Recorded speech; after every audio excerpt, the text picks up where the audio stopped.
বৃন্দাবন ধাম থেকে সকল বন্ধুদেরকে জানাই রাধে রাধে। কেমন আছো তোমরা সবাই? আশা করি সবাই খুব ভালো আছে। দর্শন করে নাও টাটিয়া স্থানের প্রসাদের। আজ সন্ধেবেলা এসেছিলাম বাঁকে বিহারী দর্শন করতে। আজকে দীপাবলি, আর আজকের এত সুন্দর দর্শন পেয়েছি আমি তো ভাবতেই পারিনি। ভাবছিলাম যে কিভাবে বোধহয় মারামারি করে দর্শন করতে হবে, কিন্তু লাকিলি ভীষণ সুন্দর দর্শন পেয়েছি।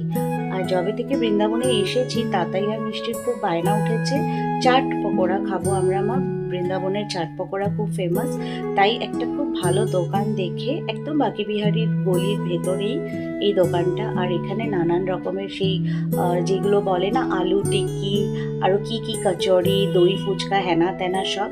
কিন্তু মানে যাই বলো তাই বলো, কলকাতার চাট, কলকাতার ফুচকাকে কিন্তু বৃন্দাবনের চাট আর ফুচকা একদমই টক্কর দিতে পারবে না। এখানে আবার ফুচকা খায় লোকে ঘুগনি দিয়ে, আমরা তো কোনোদিনও খাইনি। আমাদের কলকাতার ফুচকার একটা আলাদাই ব্যাপার। এই দেখো, ফুচকার মধ্যে ঘুগনি, আর এই লম্বা লম্বা ফুচকাগুলো এখানে সুজি দিয়ে তৈরি করা। তো ওরা নানান রকমের সব ফুচকা টুচকা খেয়ে আমরা এবার মঠের দিকে রওনা দিচ্ছি। মঠে গিয়ে দীপদান করতে হবে।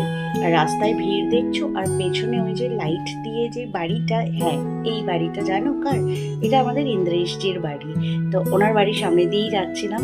মঠে আসার পরে হাত পা ধুয়ে সবার আগে এসেছি নিচে মন্দিরে, দীপদান করেছি। দীপদান করার পরে আমাদের তাতাই বাবু আর মিষ্টি রানীর হচ্ছে ফটো সেশনের বাহার উঠেছে। তো ওরা নানান রকমের পোজ দিয়ে দিয়ে ফটো তুলেছে।